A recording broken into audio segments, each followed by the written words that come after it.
आपके स्क्रीन पर इस वक्त एक तस्वीर चल रही होगी। ये तस्वीर है 25 साल की निशु की। 10 दिन बाद ही इनके हाथ पीले होने थे। बता दें कि शादी के कार्ड्स छप गए थे। इसी दरमियान शादी के लिए वो शॉपिंग करने जा रही थी। अपने पिता के साथ बाइक पर पीछे बैठी थी। तभी कोई घात लगाए उसका इंतजार कर रहा था। जैसे ही बाइक पहुंचती है हीमपुर मानक एरिया में, वैसे ही वहां से कोई बाहर निकलता है। सरेआम असलाहा हवा में लहराते हुए उसकी तरफ आगे बढ़ता है। ये लोग कुछ समझ पाते इसके पहले ही वहां पर गोलियां उतार दी जाती है। इससे बता दें कि निशु अधमरी सी वहां जमीन पर खून से लथपथ पड़ जाती है, जिसके बाद आनन फानन में उसके पिता उसे उठाने की कोशिश करते हैं, लेकिन देर हो जाती है। कंधे पर अपनी बेटी को ले जाकर अस्पताल ले जाते हैं, जहां पर डॉक्टर उसे मृत करार देते हैं। अब आप सोचिए, जिसके हाथ पीले करने थे, जिसके हाथों में मेहंदी रचने वाली थी, जिसे डोली में सजाकर वो पिता विदा करने वाला था, उस पिता के कंधे पर अब उस बेटी के शव के जाने की तैयारियां हो रही थी। मामला यूपी के बिजनौर के करौंदा चौधर गांव का बताया जा रहा है। यहां पर 25 साल की रहने वाली निशु, इनकी शादी 1 मई को होनी थी। इसी दरमियान उनके घर में शादी की तैयारियां हो रही थी, सारी चीजें हो रही थी। इसी दरमियान आपको बता दें कि वहां पर मातम पसर जाता है। दरअसल वारदात जो है रविवार यानी 20 अप्रैल की बताई जा रही है। निशु अपने पिता और छोटी बहन आकांक्षा के साथ शॉपिंग के लिए निकली थी। इसी दरमियान दिन दहाड़े की बात है, ये वो निकली थी और मार्केट जा रहे थे। तभी ये लोग पहुंचते हैं बढ़ापुर क्षेत्र में। तभी वहां पर कोई इंतजार कर रहा था, जिसके बाद वो जैसे ही बाइक उस चौराहे पर पहुंचती है, वहां पर घात लगाए जो शिकारी होता है वो वहां पर निकलता है और दनादन गोलियां बरसा देता है। पहले तो कातिल ने बराबर तमंचा लहराते हुए दनादन गोलियां बरसाई, जिसके बाद वो पहुंच जाता है बिजनौर थाना में। पुलिस के पास जाता है, असलहा वहां पर सबमिट करता है। इसके बाद कहता है कि मैंने एक लड़की का कत्ल किया है, इसी तमंचे से मैंने उसे गोलियों से भूनकर मौत के घाट उतारा है। इस पर पुलिस भी चौंक जाती है कि उससे वजह जानने की कोशिश करती है, पूछताछ करती है, तो वो खुलासा करता है जिसे सुनकर पुलिस भी हैरान रह जाती है। दरअसल लड़के का जो नाम है शिवांक त्यागी बताया जा रहा है। शिवांक का कहना था कि वो निशु से प्यार करता था। निशु का परिवार होता है, वो शादी कहीं और तय कर देता है। इसी दरमियान 1 मई को उनकी शादी तय थी। बारात आती, शादी होती, हाथ पीले होते, मेहंदी लगती, इसके पहले ही निशु की वहां से अर्थी उठने की तैयारियां होने लगी। दरअसल शिवांक ठान चुका था। बता दे कि जो शिवांक है उसका कहना था कि वो उससे प्यार करता था निशु से।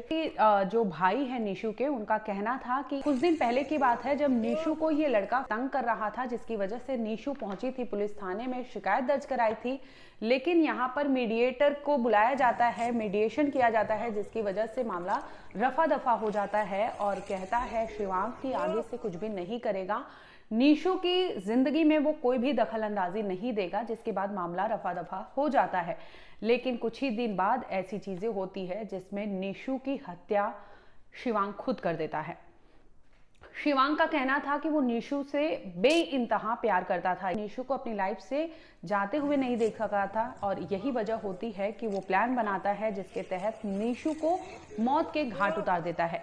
रविवार यानी 20 अप्रैल का वो दिन चुनता है जब निशु अपने शादी की तैयारियों के सिलसिले में गई थी कपड़े खरीदने के लिए, और इसी दरमियान उसे पता नहीं था कि वो खुद मौत को बुला ली है और वो चली गई उस वहां कातिल इंतजार कर रहा था। वो जैसे ही गाड़ी वहां पहुंचती है चौराहे पर, वहां से उसे गोलियों से भून देता है। तस्वीरें आप देख सकते हैं कि कैसे उसके साथ जब छोटी बहन आकांक्षा थी वो पूरी वारदात को बयां कर रही है पुलिस के साथ। एक बार आप वो भी देख लीजिए कि कैसे बहन आकांक्षा ने पुलिस को बताया है कि कैसे वो जा रहे थे और कैसे वो तमंचा लेकर आया था।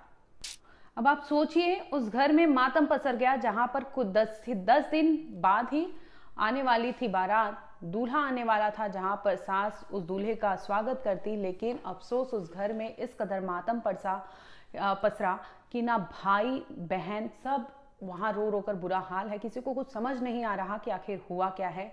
इस पूरे मामले पर पुलिस और पीड़ित के भाई ने क्या कुछ कहा वो भी सुन लीजिए। आज घटना हुई कि मेरी बहन शादी के लिए अपने कपड़े खरीदने के लिए जा रही थी।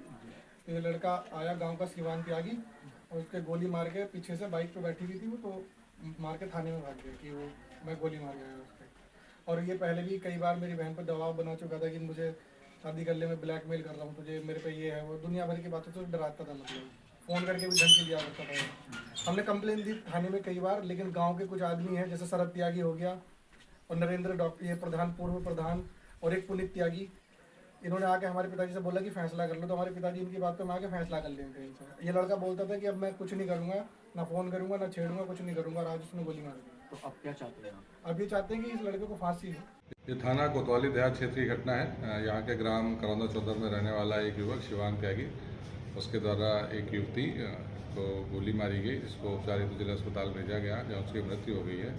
युवक स्वयं तमंचे के साथ 315 बोर के तमंचे के साथ थाने में उपस्थित आया। उसने जुर्म का इकबाल किया है। इस संबंध में अभियोग पंजीकृत किया जा रहा है। पूछताछ पर उसने बताया कि करीब पढ़ने के टाइम से दोनों साथ में पढ़ाई करते थे और अब उस युवती की शादी होने वाली थी, इसे शुभ होकर उसने घटना की है। इस संबंध में वैधानिक कार्रवाई की जा रही है।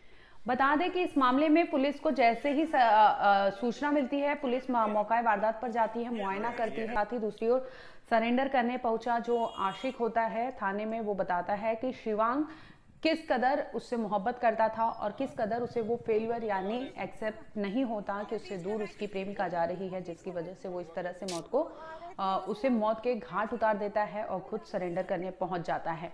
वहीं दूसरी ओर पीड़िता का जो परिवार है उनका रो रो कर बुरा हाल है और इस तरह से शादी वाला घर अचानक से मातम में पसर जाता है, जहां पर लोग बिखरे हैं। माँ और पापा और भाई बहन रो रो कर उनका बुरा हाल है कि इस कदर से सोचा नहीं था कि एक बहन के लिए वो जा रहे थे साज श्रृंगार का सामान लेने, लेकिन खुद वो बहन की लाश को आखिरकार उन्हें घर लाना पड़ा और इस तरह से उसे अलविदा कहना पड़ा। वो बाप, वो अभागा बाप जो खुद अपनी बेटी के साथ जा रहा था शॉपिंग करने उसकी शादी के सिलसिले में, और वही बाप आखिर जब जाता है अस्पताल में तो वहाँ पता चलता है कि उसकी बेटी नहीं रही, जिसके बाद उसे अब उसकी अर्थी उठाने के लिए मजबूर होना पड़ा।